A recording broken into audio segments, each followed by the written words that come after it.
We got our rock terrain tires put on, our steel rims, and up front here installed aluminum on the steering.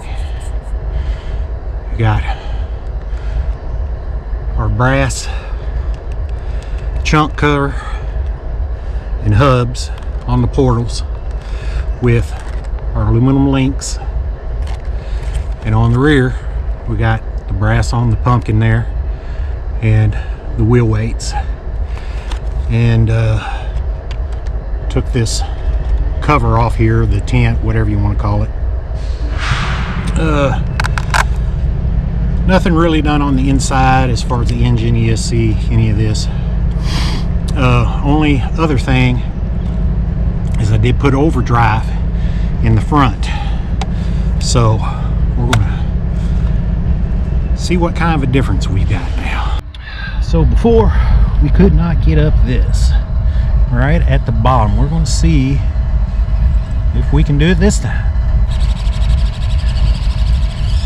Look at that, no tip on the back. Before, I don't know if I did a clip of this one, but you know, there was no chance of getting up it on part one. The tip back was just too much, and look, that's really good, but I just don't think I'm gonna get my traction. No, it's gonna slide too much.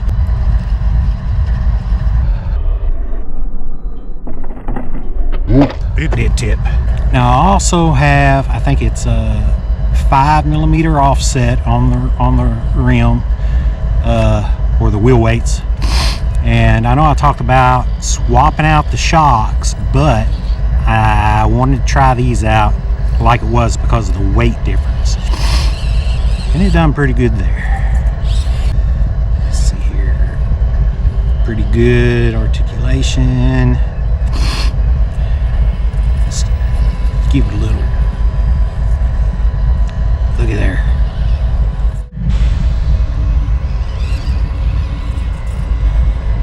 Too easy this time, too easy. Let's go up this. I believe we made it up this last time, but a lot easier. I think 10mm offsets would be a lot better. It doesn't have as much of a problem with the back end coming down. It is tipping a little bit to the side though. Now we'll go up this triangle, I don't know what you want to call it, triangle of death or something, because we had a tipping issue on the front. We didn't have any problem getting up, it just tipped back, but we'll see if we can't. Yeah, there it is. It's just a tricky spot.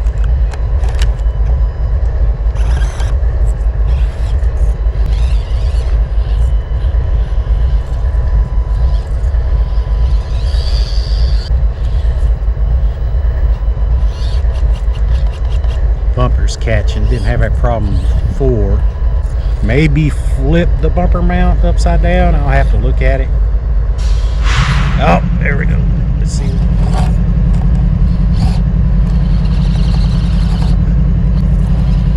Oh, looky there. That just was not possible before. Don't think we're going to have the rear end weight issue.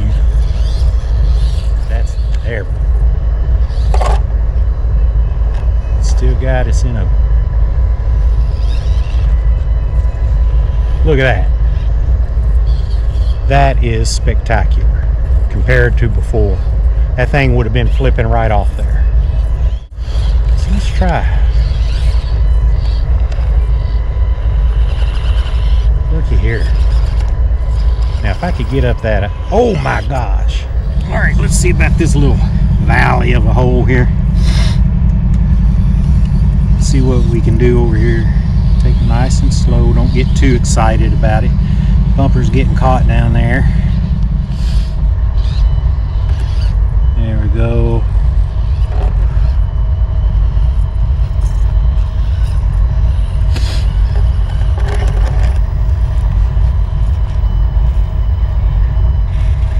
There it is. Nice. We were able to get up this before but it took a little work. And we'll see what happens now. I mean, it's pretty smooth. Not worried about the tipping issue, tipping backwards, that is. So let's bring her down. It's pretty stable coming down too. Okay. Now, one of the other things I've noticed is on the front wheels, I don't exactly have the turning radius I did, so I may file off some of that brass to get more of a turning radius on it. I'll try this nice and slow.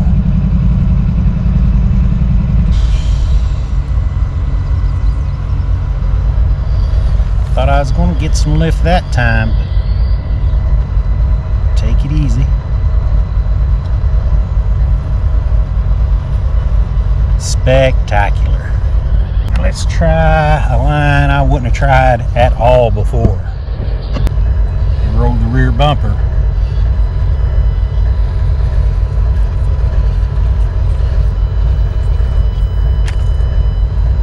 Passenger rear wheel is not helping. And it's walking to the right. And there is some sand on here. I'm happy with the performance there. It's a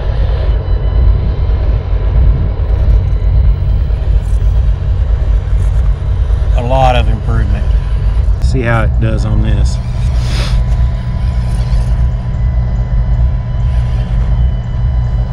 Remember before we had a little issue with that little divot there, which is giving us a problem now, but once it got that moss off, it's good. Check this line out here. I do not like tire bounce.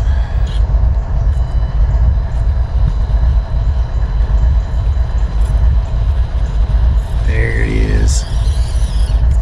Sweet. Just see how stable it is.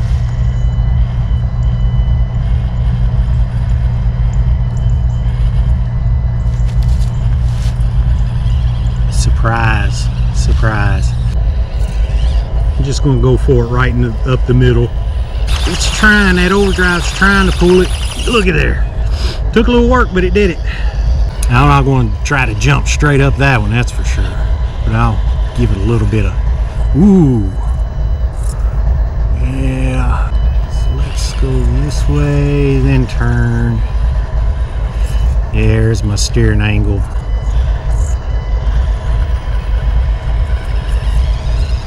There we go.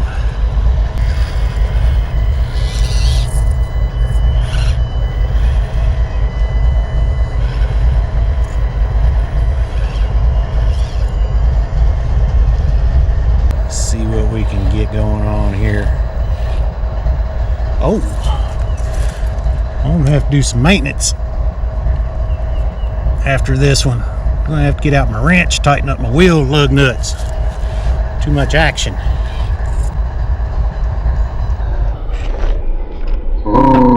There she went. Okay, we got to do a little maintenance. Sorry about the noise. There's a train over here. We'll put Uncle Si over here. He wants to supervise. You look, and some of my lug nuts have come loose. Apparently I didn't torque them correctly. And you torque them just like a regular car rim.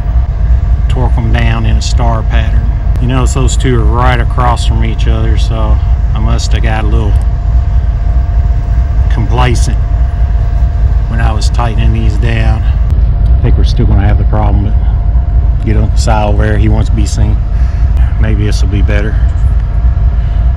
Not really. Okay, so you tighten in a star pattern, and it'll torque the lug nuts down in a uniform manner.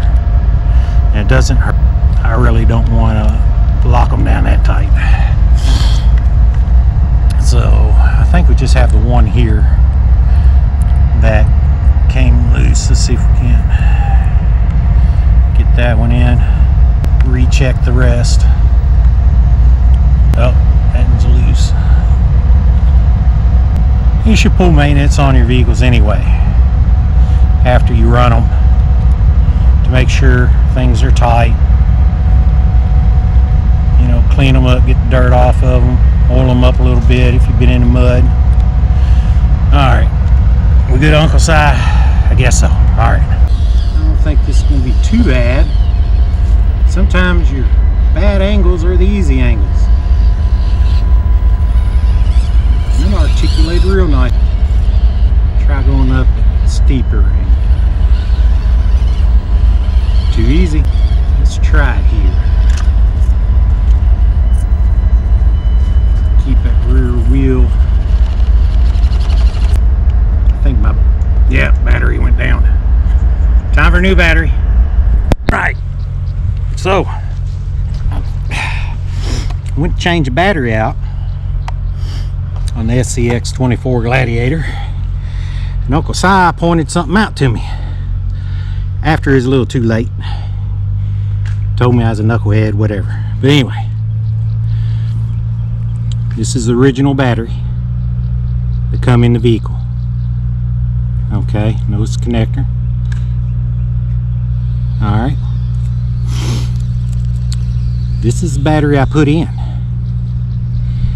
and what I got was smoke coming out of the ESC. I thought, what the heck? And it started running. I'm like, what is going on? I thought, well, it had little things on the side, so I shaved those off and put it on there right. Well, guess what? No action. The lights and everything come on, but the servos are not working. This is not the battery, the extra battery I bought for the SCX24.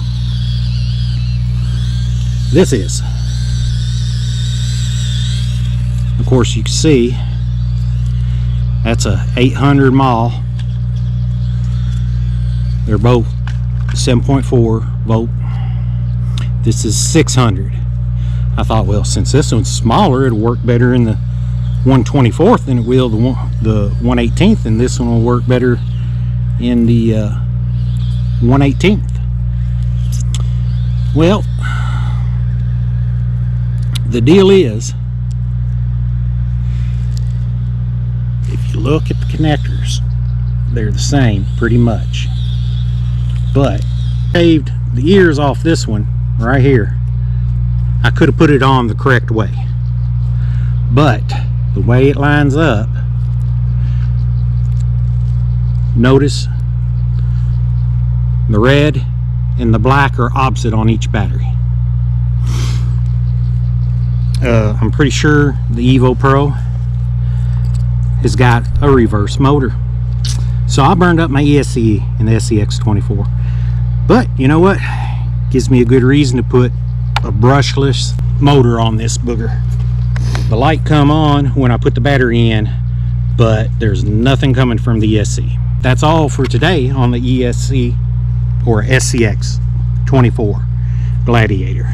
I think we got enough footage to, you know, show what differences we had. If anybody'd like to see, you know, me putting on these brass parts and links and everything, if that interests you, comment below and we'll do that.